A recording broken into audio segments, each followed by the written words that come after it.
আমি এখন দাঁড়িয়ে আছি টাঙ্গাইল জেলার সখীপুর সরকারি কলেজে, যেটা সরকারি মজিব কলেজ নামেও পরিচিত।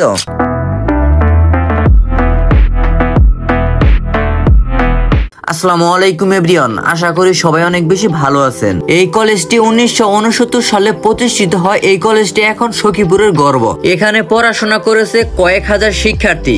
বিশাল সবুজ মাঠ, গাছপালা আর শান্ত পরিবেশ সত্যি মন ভরে যায়। এই কলেজে এসএসসি ডিগ্রি আর অনার্স কোর্স চালু আছে। অনার্সে বাংলা, ইংরেজি, রাষ্ট্রবিজ্ঞান, সমাজবিজ্ঞান সহ আরো অনেক বিষয় পড়াশোনার সুযোগ রয়েছে। আছে লাইব্রেরি, বিজ্ঞান ল্যাব আর কম্পিউটার ল্যাব। পড়াশোনার পাশাপাশি ছাত্রছাত্রীরা অংশ নেয় সাংস্কৃতিক অনুষ্ঠানে, খেলাধুলার, বিতর্ক আর সামাজিক কার্যক্রমে। এতে পড়াশোনার সাথে সাথে প্রতিভা ও বিকাশ ঘটে। সব মিলিয়ে সখীপুর সরকারি কলেজ শুধু একটা শিক্ষা প্রতিষ্ঠান নয়, বরং শিক্ষার্থীদের স্বপ্ন পূরণের ঠিকানা। সত্যি এই কলেজটি সখীপুরের গর্ব। আর আপনি আমার এই ভিডিওটি কোথায় থেকে দেখছেন অবশ্যই কমেন্টে বলে যাবেন। আপনিও যদি চান এরকম শিক্ষা প্রতিষ্ঠান এবং দোকানপাটের ভিডিও করতে, তাহলে আমাদের সাথে যোগাযোগ করতে পারেন। আর আমরা প্রতিনিয়ত এরকম ভিডিও দিয়ে থাকি। আমার পেজটি ফলো করে পাশেই থাকবেন।